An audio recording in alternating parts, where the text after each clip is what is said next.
인간의 수명을 이제 120살, 아니 150살까지 보고 있습니다. 그런데 아이러니한 건 당뇨 인구도 어느새 2천만입니다.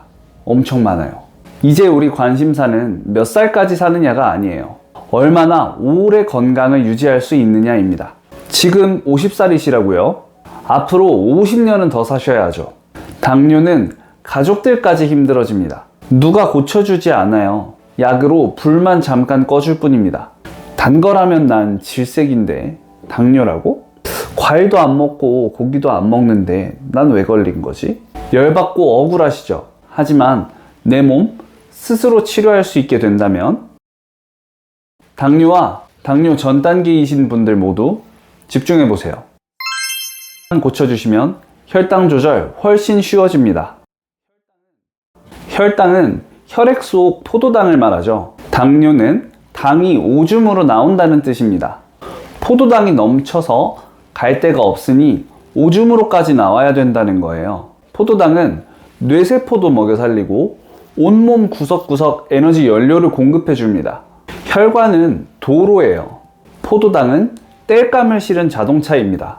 도로에 차가 넘치면 교통정리하는 호르몬이 필요해요. 이걸 인슐린이라고 합니다. 당뇨는 차가 너무 많아서 교통정체가 심해진 거예요. 이것만 고쳐주시면 혈당 조절 됩니다. 정답 3가지 먼저 말씀드리고 시작하겠습니다. 첫째, 늦게 먹는 습관. 둘째, 불규칙한 수면. 셋째, 내장 지방과 체중 감량. 자세한 설명에 앞서서 당뇨일까봐 걱정되시는 분들 간단히 확인해 보실 수 있는 방법 먼저 소개해 드릴게요. 2가지 말씀드릴 건데요. 손톱과 혀를 확인해 보세요. 첫 번째, 손톱. 정상 손톱은 건강한 핏기가 도는 분홍색이어야 돼요. 투명하고 매끈해야 되죠. 손끝에 모세혈관 건강 상태로 말초까지 가는 혈액순환을 파악할 수 있는 거예요. 먼저 손톱을 꾹 눌렀다가 떼보세요. 보통은 바로 다시 붉어지지만 말초 순환이 안 되는 당뇨 환자는 하얗게 질려서 천천히 돌아옵니다. 또 손톱의 색으로도 알 수 있어요. 손톱이 너무 노랗거나 푸르딩딩해져도 안 좋습니다. 심장에서 출발한 깨끗한 피가 손 발끝까지 잘 못 간다는 거예요. 그러니 말초 모세혈관에서 세균 처치가 잘 안 되고 혈액의 산소 포화도가 낮아지니까 손톱 색까지 바뀌어 버리는 거죠. 어디 다친 적도 없는데 손톱 중간중간 흰 점이 보이시는 경우도 있어요. 영양균형이 깨져서 있는 경우랑 간이 고장나려고 하는 경우 그럴 수 있습니다. 한의학에서 손톱은 간 기능을 반영해요. 당뇨 환자는 간이 대체로 힘듭니다. 지방대사나 해독에 문제가 있는 경우도 많고 대체로 생활 습관이 좋지 않은 2형 당뇨에서는 지방간 같은 문제가 많죠. 또 손톱 표면을 볼 수 있어요. 손톱이 유난히 쭈글쭈글 울퉁불퉁해지거나 세로줄이 뚜렷하게 서 있는 경우가 있어요. 말초 혈관이 건강하지 못하니까 손톱을 잘 먹여 살리지를 못하는 거죠. 단순히 영양 부족일 수도 있고요. 갑상선 문제나 몸의 대사 문제가 있을 수도 있으니 진료를 받아보시는 것이 좋습니다. 2번째, 혀. 건강한 혀는 담홍색, 박백태가 있다라고 하는데요. 엷은 분홍색을 떼야 되고 아주 얇게 하얀 태가 껴 있어야지 건강한 혀라고 합니다. 혀가 너무 뚱뚱해지거나 치아 자국이 좀 많이 나거나 새하얗게 두껍게 태가 끼거나 노란 태가 끼거나 갈라지거나 너무 빨개지거나 딸기처럼 오돌토돌 돌기가 너무 많이 돋아있는 경우 건강 상태에 경고등이 들어오는 거예요. 당뇨 환자는 백태가 많은 편이고 치아 자국도 많이 납니다. 10분 중에 한두 분 정도는 따끔거리거나 화끈거린다고 하는 혀 통증을 말씀하시는 분들도 있어요. 지금 거울로 한번 확인해 보세요. 평소에 괜찮다가 최근에 갑자기 태가 많이 생겼다면 가까운 병원이나 한의원에서 기본적인 혈당 검사는 해보시는 거를 좀 추천드릴게요. 당뇨 환자는 침 안까지 포도당 수치가 높아질 수가 있어요. 그럼 박테리아가 번식을 잘 하게 되니까 치과 질환에 취약해지죠. 입이 자꾸 건조해지고 입냄새도 점점 심해져요. 구강을 청소하는 능력이 떨어지니까요. 당뇨의 원인을 보겠습니다. 바로 인슐린 문제 때문인데요. 인슐린이 부족하거나 인슐린 저항성이 높아지거나 혈당 처리가 모두 안 되는 거죠. 제 원인 첫 번째, 너무 잦은 섭취와 과식. 우리 생각보다 혈관은 매우 튼튼합니다. 그래서 방심하는 거예요. 명절에 차 막히는 것처럼 혈관 속에 포도당이 미어 터지지만 않으면 티가 잘 안 나요. 그런데 우리 매일매일 명절이고 파티하시는 분들 있으시죠? 아, 이놈의 회사 때려치든가 해야 되는데 스트레스 받으니까 오늘 치맥으로 풀고 좀 자야겠다. 너무 힘들다. 이 힘든 세상 뭐 있나? 마누라랑 반주하는 낙이라도 있어야지. 난 빵순인가 봐. 빵이 왜 이렇게 좋지? 대신에 다른 거 많이 안 먹으니까 괜찮을 거야. 가랑비에 전신이 다 젖죠. 3년 5년 쌓이는데 인슐린이 해주다가 나중에야 티가 나는 거예요. 둘째, 췌장의 노화. 인슐린 만드는 공장이 췌장인데요. 췌장도 나이를 먹어요. 심지어 포도당들이 혈관 안에 가득 차 있죠. 교통사고도 됩니다. 이거를 췌장이 수습하느라 너무 바빠요. 인슐린 요구량이 줄어들질 않는데 췌장이 힘들어서 공급량을 못 맞추니까 혈당이 계속 높은 상태인 거죠. 결국에 아무것도 안 먹는데도 공복 혈당이 계속 높아져 있고 혈액 속에 들어있는 산소를 운반하는 단백질에 남는 포도당들이 덕지덕지 붙어서 괴롭혀요. 당화혈색소가 높게 나타나는 거죠. 당뇨의 원흉들 정리해 볼까요? 설탕, 밀가루, 빵, 면, 음료수, 시럽, 액상과당, 과일, 흰밥, 떡. 이름만 불러도 착잡합니다. 저도 엄청 좋아하거든요. 왜 몸에 나쁜 것들이 더 맛있는 걸까요? 그래도 천만다행인 점은 우리 입맛을 다시 되돌릴 수 있다는 거예요. 식습관도 학습이 됩니다. 탄수화물이랑 단맛의 이 강한 자극들은 뇌에 있는 시상하부의 식욕 중추를 자극해요. 그러면 쾌락 호르몬인 도파민이 분비가 되고 행복해져요. 이렇게 길들여진 입맛은 더 강한 자극을 원하게 됩니다. 중독되는 거죠. 담배나 마약 중독 과정이랑 굉장히 비슷해요. 끊기가 얼마나 어렵겠어요. 이제 최악의 음식은 피하면서 혈당도 줄일 수 있는 가장 쉬운 요령 3가지를 말씀드릴게요. 첫째, 아침 챙겨 먹기. 매일 아침을 먹기만 해도 당뇨 위험이 최소 20% 줄어듭니다. 다른 습관 아무것도 못 바꿔도 20점 받고 시작하는 거예요. 둘째, 채소 먼저 드세요. 당뇨의 원흉 뭐라고 했죠? 단맛 내는 탄수화물들이에요. 우리나라 탄수화물 섭취 비율이 50에서 65%래요. 당뇨 환자가 먹기에는 너무 많아요. 자, 이 비율을 40에서 50%로 줄입니다. 대신에 채소의 비율을 높이고 양질의 단백질과 지방은 더 챙겨주세요. 난각번호 1번이나 2번의 좋은 계란, 무항생제 박목사육한 좋은 고기들, 좋은 해산물, 아보카도를 추천합니다. 잎채소와 십자화과 채소도 좋아요. 드시는 요령은 밥그릇 반 공기 분량의 채소를 본 식사 전에 먹는 겁니다. 밥 공기 한 그릇 기준으로 절반은 채소 드시는 거고 절반은 잡곡밥으로 드시는 거예요. 셋째, 간식 드시지 마세요. 식사를 정상적으로 하는 것이 먼저입니다. 하루 한 끼, 2끼 정도만 애매하게 드시면 당연히 과식, 폭식, 간식 하게 돼요. 3끼를 잘 챙겨 드신다면 간식을 안 먹어도 배가 잘 안 고파지고 혈당도 훨씬 잘 유지가 됩니다. 그런데 인슐린 시스템이 너무 고장나버린 사람과 당질 중독이 심한 경우 간식이 간절하거나 혈당이 조금 내려앉아 있을 수 있어요. 그럴 때는 견과류나 카카오 닙스를 추천을 해드리는데 대신에 요 한 손바닥만큼은 넘기시면 안 돼요. 무가당 두유나 무가당 그릭 요거트도 괜찮아요.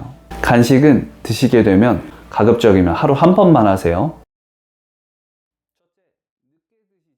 첫째, 늦게 드시지 마세요. 당뇨 전 단계이신 분들 잠깐 주목해 볼까요? 저희 한의원 40대 초반 남성분의 예입니다. 개인 사업하시는 분이고 특별한 증상은 없으셨어요. 건강검진한 지가 너무 오래돼서 혈당검사와 당화혈색소 검사는 좀 해보시고 오라고 말씀드렸고요. 결과지를 보니 공복혈당은 112였고 당화혈색소는 5.9%로 당뇨 전 단계 진단을 받았습니다. 당장은 시간 내시기도 조금 어렵고 침도 무서워하셔서 치료는 다음에 하시겠대요.